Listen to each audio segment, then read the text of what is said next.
Hello বন্ধুরা, আজকে তোমাদের সাথে আমি শেয়ার করব চিকেন পকোড়া। আশা করি তোমরা সবাই ভালো আছো। তো আমার চিকেন পকোড়া বানানোর জন্য যেগুলো রাখবে সেগুলো আমি তোমাদের সাথে প্রথমে শেয়ার করে নিই।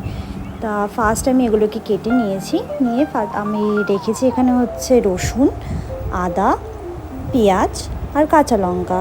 তো কিছুটা রসুন আমি দিয়ে দেব হচ্ছে মিক্সিতে, এটা হচ্ছে পেস্ট বানানোর জন্য, যেটা আমি চিকেনে দেব।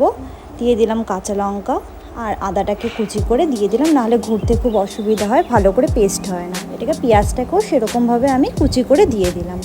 আর যে পেঁয়াজ কাঁচা লঙ্কাটা আমি রেখেছি ওটাকে ভালো করে ছোট ছোট করে কুচি করে নেব। এটা আমি দেব হচ্ছে সসে, পকোড়াটা বানানোর পরে যে সসটা বানাবো সেই সসে। এখানে আমি করে নিলাম হচ্ছে যে পেস্টটা বানাবো বলেছিলাম সেই পেস্টটা। তারপরে ফ্রিজে রাখা চিকেনটাকে বের করে নিয়ে ভালো করে লেবুর রস দিয়ে দেবো। লেবুর রসটা দিলে আসলে চিকেনটা একটু নরম হয়ে যায়, তাতে কি হবে, তুমি যখন ভাজবে জিনিসটা তাড়াতাড়ি তোমার সিদ্ধ হয়ে যাবে। তা ভালো করে লেবুর রসটা দিয়ে দিলাম। এই ভিডিওটা আমি অনেক দিন আগেই করে রেখেছিলাম, কিন্তু ভাবছিলাম যে তোমাদের সাথে শেয়ার করবো কি না।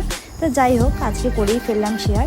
আচ্ছা, এবার লেবু রসটার পরে চিকেনের উপরে দিয়ে দিলাম একটু নুন, একটু হলুদ, আর দিলাম হচ্ছে একটু জিরের গুঁড়ো সামান্য অল্প, আর হচ্ছে লঙ্কা বাটা আর চিনি। লঙ্কাটা তোমাদের পরিমাণ মতন দেবে। আমাদের বাড়িতে যেরকম, যখন আমি আর আমার বাবা দুজনেই খুব একটা ঝাল খাই না, সেই জন্য অল্প করেই দিয়েছি। এটাকে ভালো করে তারপরে যেই পেস্টটা বানিয়েছিলাম সেই পেস্টটাকে দিয়ে ভালো করে একটুখানি মিক্স করে নেবে। মিক্স করে চেষ্টা করবে যে এটা যাতে 6-7 ঘন্টার জন্য একটু ফ্রিজে রেখে দেওয়া যায়, বা ম্যারিনেট হওয়ার জন্য। ঠিক আছে, তাতে কী হবে, তোমার মশলাগুলো চিকেনে ভালো করে চলে যাবে, আর তুমি ভাজবে যখন তখন তাড়াতাড়ি সিদ্ধও হয়ে যাবে। এরপরে আমি নিয়ে নিলাম একটু গোলমরিচ আর একটু কর্নফ্লাওয়ার, আর একটা থালায় নিয়ে নিলাম একটু সামান্য ময়দা, আর যেই কর্নফ্লাওয়ার আর গোলমরিচটা রেখেছিলাম সেটাকেও আমি ঢেলে দেবো। দিয়ে ভালো করে একটু মিক্স করে নেব। নিয়ে তারপরে সেই একটা বাটিতে নিয়ে নিলাম একটু টমেটো সস, একটু হচ্ছে ভিনিগার, তারপরে দেব হচ্ছে একটুখানি চিলি সস, তারপরে দেব হচ্ছে একটু সয়া সস।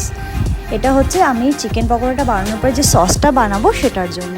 তারপরে কড়াইতে দিয়ে দিলাম একটু তেল, তেলটা গরম হতে থাক, ততক্ষণে আমি চিকেন যেটাকে ম্যারিনেট করার জন্য রেখে দিয়েছিলাম সেটাকে মেখে নেব ভালো করে।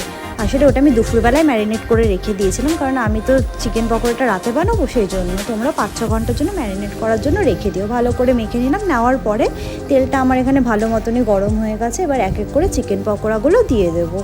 তা চিকেন পকোড়াগুলো মোটামুটি ভাজা হয়ে যাচ্ছে, এটাকে মিডিয়াম আঁচে করে তারপরে তোমরা ভাজবে। ঠিক আছে, তারপরে চিকেন পকোড়াটা তুলে নিয়ে এর ভিতরে দিয়ে দেবে পেঁয়াজ কুচি, রসুন কুচি আর কাঁচা লঙ্কা, যেটা আমি কেটে রেখেছিলাম সেটা আমি দিয়ে ভালো করে এটাকে নাড়াচাড়া করব। যখন দেখবে এটা একটু লাল লাল হয়ে গেছে, খুব একটা ভাজবে না, একটু হালকা যখন লাল লাল হয়ে গেছে তখন সেটার মধ্যে দিয়ে দেবে হচ্ছে যে সসটা আমরা বানিয়েছিলাম সেই সসটা। ঠিক আছে, এখানে আমি হালকা করে এটাকে ভেজে নিচ্ছি। তোমরা কে কে চিকেন পকোড়া খেতে ভালোবাসো আমাকে জানিও। ঠিক আছে, আর আমি যেভাবে রেসিপিটা করছি একবার তোমরা বাড়িতে ট্রাই করো, যদি ভালো লাগে তাহলে অবশ্যই কমেন্ট করো, আমাকে জানিও। তারপরে একটুখানি ওই পেঁয়াজ কুচি, রসুন কুচি আর কাঁচা লঙ্কা কুচির মধ্যে দিয়ে দিলাম অল্প একটু লবণ। এবার আমি সসটা দিয়ে দেবো। আমার চিকেন পকোড়া খেতে তো বেশ লাগে, তার সাথে আমার বাবারও।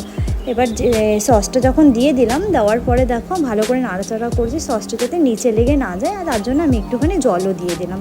ভালো করে সসটাকে নাড়াচাড়া করে ফুটিয়ে নেবে। আর গ্রেভিটা তোমাদের নিজেদের ইচ্ছে মতন, তোমরা যদি বেশি গ্রেভি রাখতে চাও বেশি গ্রেভি রাখবে, তোমরা যদি শুকনো করতে চাও শুকনো করবে।